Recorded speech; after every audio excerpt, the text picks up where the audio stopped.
IRIS-T, Crotal, Hawk, and other systems from our partners. We are very thankful to our partners.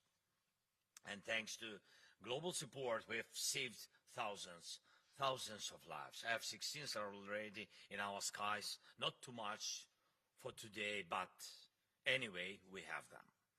And we are preparing to receive planes from France. Our soldiers hold their front lines with weapons from around the world, from America to Sweden, Turkey, to Canada, and it would be wrong, of course, to leave Ukraine politically outside the alliance when, in practice, Ukraine is already part of NATO. That is why I'm grateful to every leader and every country that supports us. This is entirely fair. And I thank all the defense companies. Of course, Mark mentioned about it. It's so important from partner countries that have already come to work in Ukraine and are producing weapons on our soil or in cooperation with us, with our companies. And I thank everyone helping to rebuild our infrastructure after Russia attacks, especially now before winter, difficult winter. Every leader who praises Ukrainians' resilience is really talking about our partnership.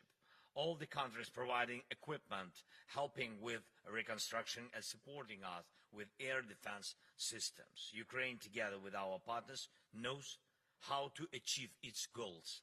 And this is what matters most. There are commitments made at the NATO summit in Washington in July, and we are still waiting for those commitments to be fulfilled, but we are thankful to our partners. It's very important to deliver on what is announced in support packages swiftly.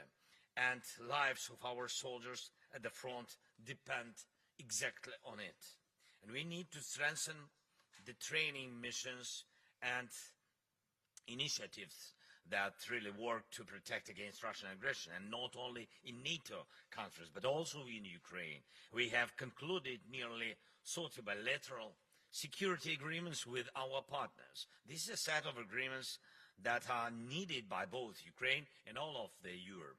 And we count on the readiness of NATO members to ensure the already announced financial assistance to Ukraine in the amount totally of 40 billion euros by the next NATO summit in The Hague.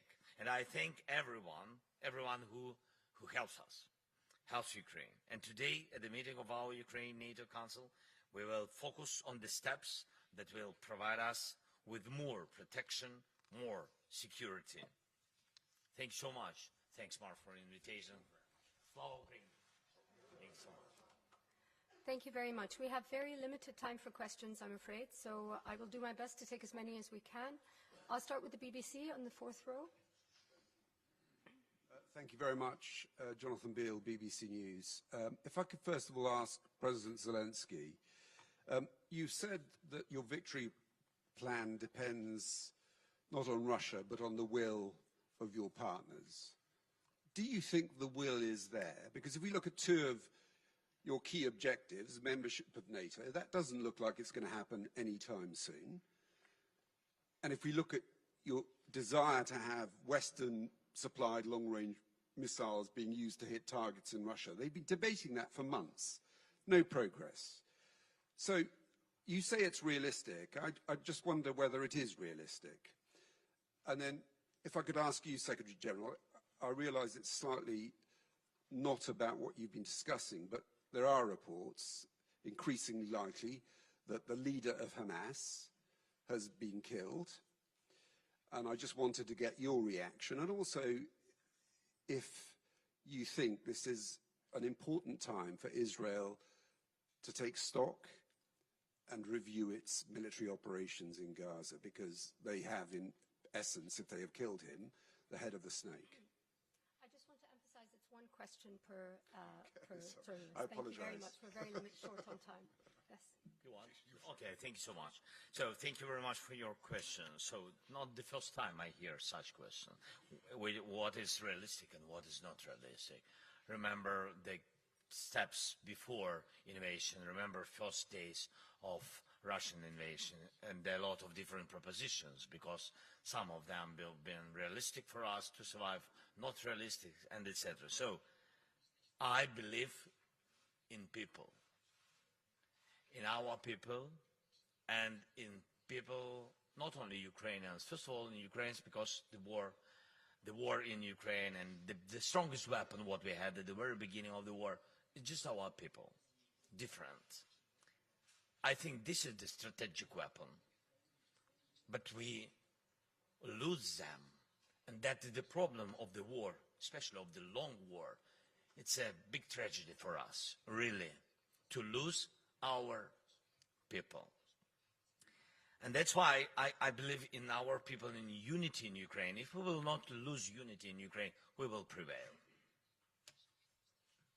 I'm sure, 100%, but it depends on the unity of our partners. It really depends, because the morality of people, you know, long war, it's understandable.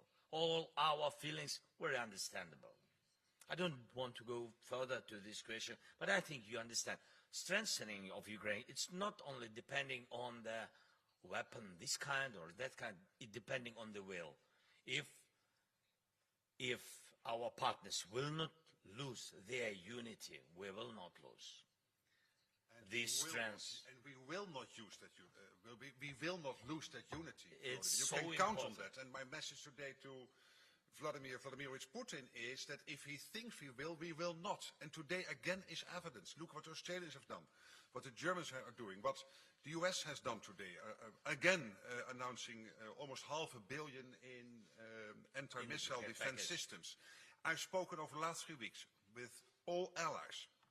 There is absolute unity. We will massively make sure that Ukraine has what it needs to fight the war against Russia. We will continue doing that. And if anyone in the Kremlin will think that by sowing division we will stop this, no, this will not happen. And Ukraine will be member of NATO. There is no doubt about it.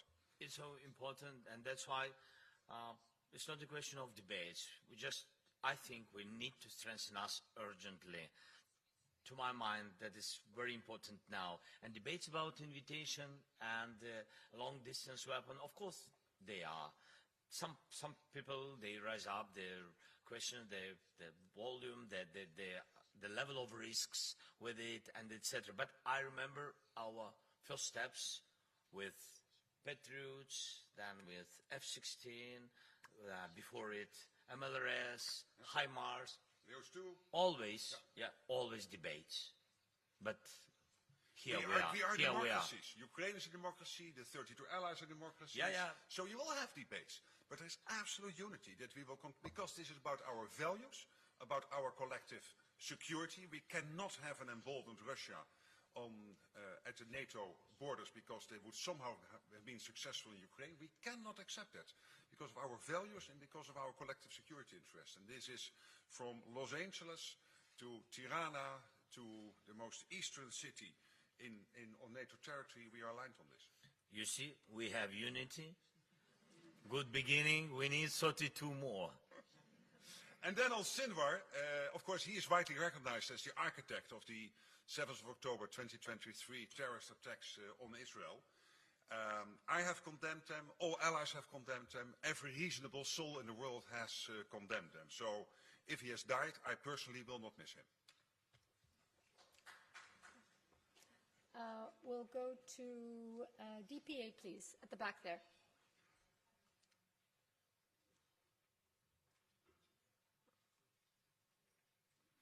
Thank you very much. Ansgar Hase, German press agency, DPA. Mr. President, you just made it clear at the EU summit that the question of nuclear weapons would arise for Ukraine if it cannot become a NATO member. So in this context, can you tell us how long it would take for Ukraine to build a nuclear bomb? And a question to the Secretary General, would you understand if Ukraine were to build a nuclear bomb if it cannot become a NATO member? Thank you. Sometimes we create ourselves problems. Now you began to do it.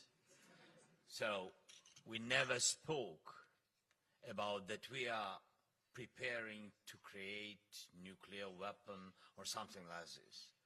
I said that when Budapest Memorandum was signed by very honorable very powerful nuclear countries, there was written that Ukraine gives nuclear weapon and Ukraine will have from these very respectable countries, including those time Russia, China, United States, including them, yes, that we will have our secure territorial integrity and sovereignty. That's what I said. And I said, so it meant that we gave nuclear and these people who've been partners those time, they had to give us security guarantees. And if after that Putin began this occupation, not once, during all these years, during the revolutions, during 10 last years, 2 times during last 10 years, it means that it's not very good umbrella for our security. That's why I said I don't have alternative except NATO. That was my signal. But we don't do nuclear weapon. Please, don't move these messages. And Ukraine will be in NATO. Until that happens, we will make sure that Ukraine has everything it needs to prevail. Okay, ICTV, gentleman in the third row. Thank you. Volodymyr Zelenski, Mr. Secretary General, you mentioned that, and that has been mentioned before, that China is a decisive enabler of Russia's war of aggression against Ukraine. But on the other hand, everyone understands that Russia could be a deterring party to this conflict. Should NATO revise its relationship with China and probably involve India more to make Russia step back? And Mr. President, if you please, I wanted to ask you if you're happy today with what you got here in Brussels, but that question I think was asked already. So I would go further and ask you, Mr. Fico, the Slovakian Prime Minister, said that Ukraine's NATO membership will come at a cost. So what do you think he meant? Did you speak to the Slovakian delegation? What are the details? Could you elaborate? Thank you. Well, on your first question, clearly China is a challenge. It is not our adversary, but it is a challenge, and it is supporting Russia's war effort by sanctions circumvention, by delivering dual-use goods, and it will have an impact. It is having an impact on China's standing in the world. They cannot do that without having to experience that countries will take a different look towards China. And that will be my answer to your first question, and I think Volodymyr on the... On this question? No, not on this one. But on the, other? yes, about Fico. So about the Fico, so today we spoke with him, but I think it was between us. So I said that first of all, I'm happy that our governments on the level of Prime Minister Shmyhal have some contacts with the Prime Minister Fico. It was my first conversation with Fico and about the so I think we speak. It's good. About the high price, yes, you asked about the high price. He said that the need of us high price. I said a lot of things to Fico today. I think that we have to hold relations between our countries. I think it's more important to do it. So his country is not in war. God bless.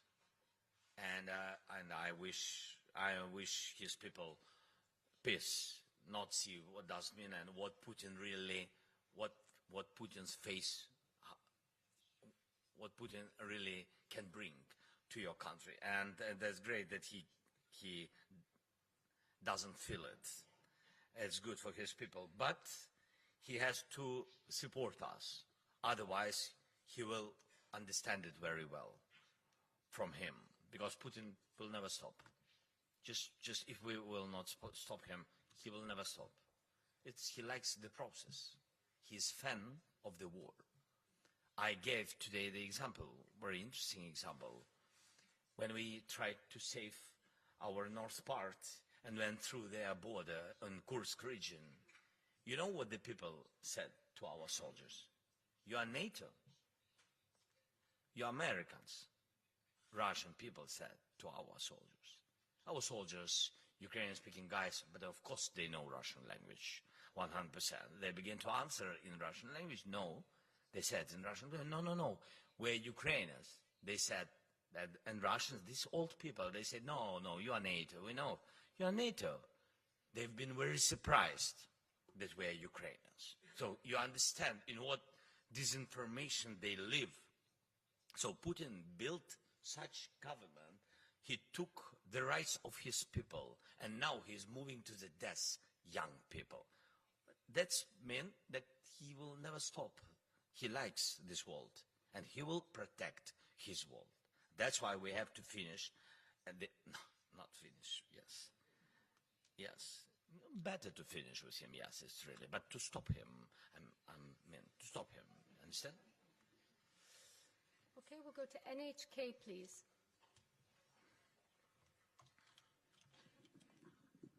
Thank you, Secretary General. I would like to ask about the IP4 discussions you had. What would be the takeaways you could share with us concerning China with the discussions you had today? And Mr. President, I would like to ask, with China supporting Russia and now North Korea trying to send personnel to fight your people, is the cooperation with the Japan and IP4 countries becoming more important? We had a very good meeting with the 4 countries, Australia, New Zealand, South Korea, and indeed Japan, very much being at the table. It is a strong partner with NATO, and the IP4 is a strong partner for NATO. And we discussed, of course, Ukraine. We discussed how what is happening in Europe is impacting on in the Pacific, and the security situation in the Pacific. Impacting, of course, on the Euro-Atlantic, so also on NATO, and that we need to really build that relationship. And this is not only about China. This is, of course, a broader debate and a broader discussion. And what we agreed is that we particularly want to deepen that relationship in the areas of industrial production, because this is an issue for every one of us, to ramp up industry production, defense industry production, innovation, but also how do we deal with hybrid threats, cyber threats. And on all these issues we will strengthen the cooperation between the 4 and NATO allies. Okay, and a final question to the Sydney Morning Herald. 3rd row.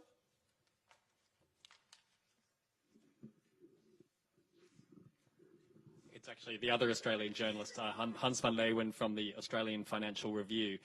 For the Secretary General, was there any specific discussion at the IP4 about the North Korean question, given the urgency that has come about, given the reports from Ukraine? And for President Zelensky, Australia has just given you 49 tanks. But is it frustrating to you that you get these things on an ad hoc basis and that you have to ask and ask and ask your partners for things, rather than you get a sort of structured program that you can plan around for gifts of this kind? Well, on the first question, we discussed all the security implications, what's happening in the Pacific and in the Euro-Atlantic area, and what that means for our cooperation, but also for the 2 areas separate, but also, again, so much being interconnected, what it means for us collectively. Of course, North Korea also was discussed, and we are very worried about the situation. North Korea is posturing towards the Republic of Korea, so as we say, South Korea. But also the role North Korea is playing in that axis together with China, Iran and Russia, supporting Russia's war effort against Ukraine. We have no evidence that North Korean soldiers are involved in the fight, but we do know that North Korea is supporting Russia in many ways by weapon supplies, technological supplies, innovation, to support them in the war effort. And that is highly worrying, and Russia is paying a price for this, because they are not getting this for free from Iran, China and North Korea. In return, it means that they have to deliver innovation, other capacities and capabilities. And therefore it is a problem for Ukraine, therefore it is a problem for all of us. But in the end it is also a problem for Russia itself. So North Korea was discussed along these lines. Thank you so much for your question.